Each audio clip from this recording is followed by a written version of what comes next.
এতটাই ঠান্ডা পড়েছে যে আমাকে এভাবে বেরোতে হলো। তো যাই হোক, আজকে সকালবেলা আমি বেরিয়েছিলাম। এই যে এদের ছানাপোনা দেখতে পাচ্ছ, তো এদের একজনের খুব বাজেভাবে কেটে গেছে, তো আমি তার জন্য যাচ্ছিলাম মেডিসিন আনতে। আরও কিছু টুকটাক কাজ আছে। আর এদিকে যদি আমরা বাড়ি থেকে বেরোই, এরা আমাদের পেছন পেছন আসবেই আসবে, মানে আসবেই আসবে, কোনো চান্সই নেই যে এর বিপরীত কোনো কিছু ওরা করবে।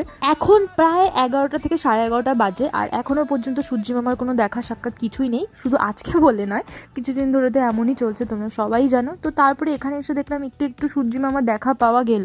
বর্তমানে আমার গরিব হওয়ার কারণ হচ্ছে গিয়ে একটাই, এই যে আমার বাড়িতে যে ছানাপোনাগুলো রয়েছে ওদের কিছুদিন বাদে বাদে কিছু না কিছু লেগেই রয়েছে, আর তার জন্য আমাকে টাকা ঢালতে হয়, মানে না চাইতেও ঢালতে হয়, মানে চোখের সামনে তো আর কাউকে পড়ে থাকতে দেখা যায় না। এরপর সোয়েটারটা কমপ্লিট করার জন্য আমার কিছুটা উল দরকার ছিল, তো তার জন্য চলে গেছিলাম উলের দোকানে, আর তারপর মেডিসিন নিয়ে সোজা বাড়ি চলে আসি।